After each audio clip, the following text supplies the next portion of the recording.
Welcome back दोस्तों, स्वागत है आपका Irshad Ali motivation and education channel के ऊपर। गाइस, आज की इस वीडियो में हम बात करने वाले हैं जो भी students MSc zoology first semester में हैं, या फिर हम ये भी कह सकते हैं जो भी स्टूडेंट फर्स्ट सेमेस्टर में स्टडी कर रहे हैं, जो अभी अभी एमएससी में गए हैं, तो उन्हें क्या तरीका आजमाना चाहिए जिससे वो अच्छा स्कोर कर सकते हैं एग्ज़ाम्स में। तो गाइस, इससे पहले आपको पता होना चाहिए किसी भी एग्ज़ाम में अगर आप पार्टिसिपेट करते हैं तो आपको उस एग्ज़ाम का पैटर्न पता होना चाहिए। जैसे सपोज़ करिए आप बीएससी में थे तो आपको पता था कि कितने एग्ज़ाम्स होने हैं, कब कब होने हैं और क्या सिलेबस है, सारा डिटेल्स आपको पता था। एज इट इज़ आपको पता होना चाहिए कि एमएससी में अगर आप हैं तो आपका कितना पेपर है।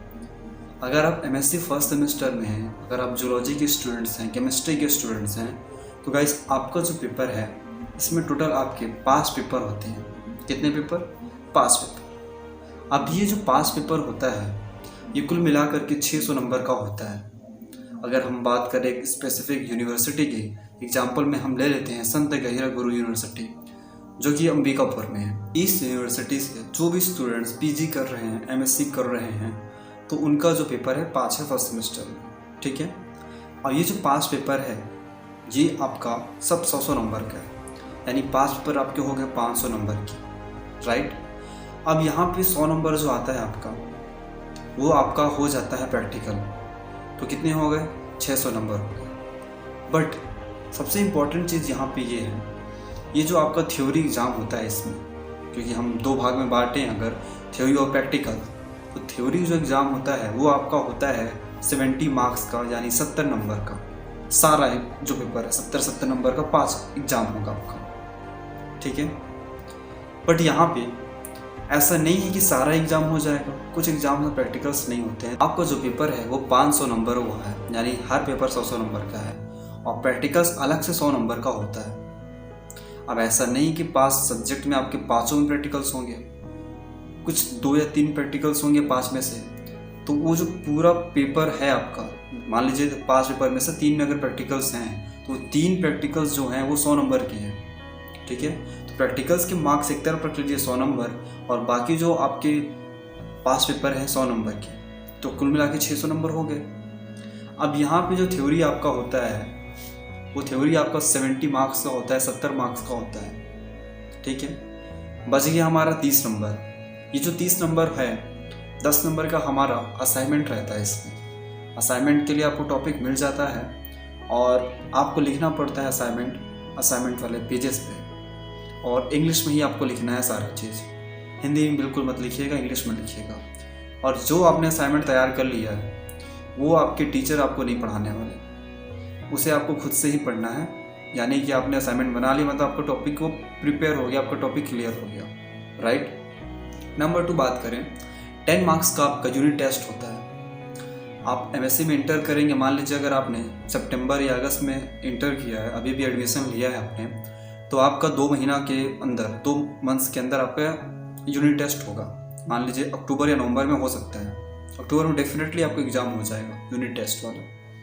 वो 10 मार्क्स के होंगे। अगर 5 पेपर हैं तो 10 के सबसे 50 नंबर कैसे हो जाएंगे। तो एक पेपर का लें अगर हम, तो 10 मार्क्स का वो हो गया, तो 20 हो गया हमारे पास। 10 हमारा किसका हो गया? असाइनमेंट का, और 10 हो गया हमारा यूनिट टेस्ट का। बचा 10 और, वो किस में जाता है? वो आपका बोर्ड प्रेजेंटेशन और पीपीटी में जाता है, यानी पावर पॉइंट प्रेजेंटेशन में चला जाता है, ठीक है। तो 70 नंबर का एक पेपर हो रहा है, 10 नंबर का यूनिट टेस्ट हो रहा है, 80 हो गए। 10 नंबर का आपका असाइनमेंट है, 90 हो गए, और 10 नंबर का आपका बोर्ड प्रेजेंटेशन पीपीटी दोनों मिला करके है, ये आपका 100 नंबर हो गया। तो एक पेपर की हमने बात कर ली। ऐसे ही 5 पेपर में यही रूल फॉलो होता है, और प्रैक्टिकल्स जो होते हैं 100 नंबर अलग से होते हैं। तो कुल मिला के 600 नंबर का हो गया। तो इससे आपको पैटर्न समझ में आ गया कि इस तरीके से होगा। अब आपके पास प्रीवियस ईयर के क्वेश्चन पेपर होने चाहिए कि कौन कौन से क्वेश्चन जो इम्पोर्टेंट है और आपको क्या पढ़ना है। कि सिलेबस तो पूरा आपका 5-5 यूनिट सब में मिले हैं, 5-5 यूनिट हैं, तो आपको उसमें से आपको यूनिट टारगेट करने हैं। और टारगेट कैसे करेंगे? आप एक नेट का, अगर आपके पास सिलेबस है तो आप नेट का सिलेबस ले सकते हैं, और आप अपना एमएससी जूलॉजी का सिलेबस ले सकते हैं। दोनों को मैच करिए, जो सिलेबस नेट में और जो सिलेबस आपका जो टॉपिक्स है आपके जूलॉजी में, उन टॉपिक्स को मिला लीजिए दोनों को हाईलाइट कर लीजिए। अब क्या करना है आपको, जो नेट में आपका सिलेबस है और जो आपका टॉपिक इसमें भी है आपका जूलॉजी के सिलेबस में, उन टॉपिक्स को आपको बहुत अच्छे से पढ़ना है, क्योंकि आपका आने वाले टाइम अगर आप नेट का क्लियर करते हैं तो आपका बिल्कुल क्लियर हो जाएगा, आपको दोबारा पढ़ने की जरूरत नहीं पड़ेगी, आपका टाइम भी बचेगा। ठीक है, तो एक तरीका ये है आप दोनों को मिक्स करके स्टडी कर सकते हैं। दूसरा तरीका आप पूरा सिलेबस फॉलो करें, कम से कम 5 यूनिट में से 4 यूनिट तैयारी करें, और अगर आप 4 भी नहीं कर सकते तो 3 तो बिल्कुल करें, क्योंकि 3 अगर आपने कर लिया तो आपका बिल्कुल ईजिली निकल जाएगा आपका MSc। बट मैं हमेशा सजेस्ट करता हूँ कि आप पूरा 5 यूनिट के लिए जाएं। 5 अगर नहीं हो पा रहा आपसे तो 4 ज़रूर करें, अगर 4 भी नहीं कर पा रहे 3rd करें, और 3 यूनिट तो करना ही करना है, और 4th को बाद में थोड़ा सा उसमें देख लिया गया, और अगर आप कर सकते हैं तो 4 बिल्कुल करिए। तो यानी 4 करना ही करना है यूनिट किसी भी हालत में, क्योंकि 6 महीने आपके पास हैं और 6 महीने में सारा चीज़ होना है। एडमिशन भी है, यूनिट टेस्ट भी है, प्रेजेंटेशन भी है, असाइनमेंट भी है, प्रैक्टिकल्स भी हैं और आपका एग्जाम भी है, सिर्फ 6 महीने में।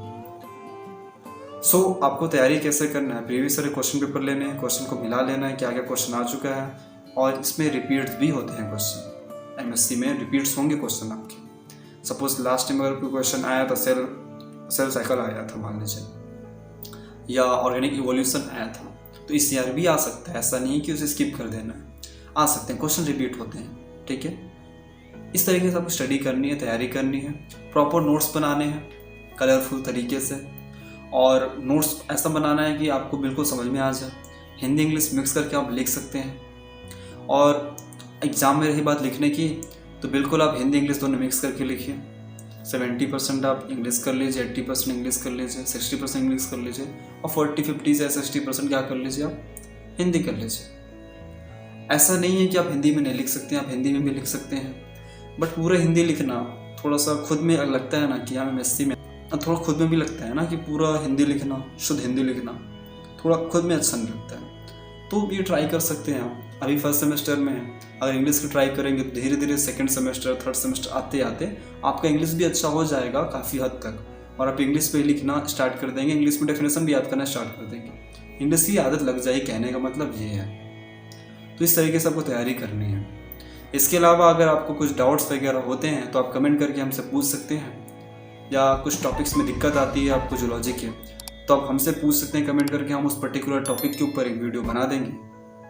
अगर आप चैनल में नए हैं सब्सक्राइब करें और अपने दोस्तों के साथ शेयर करें। Thanks for watching.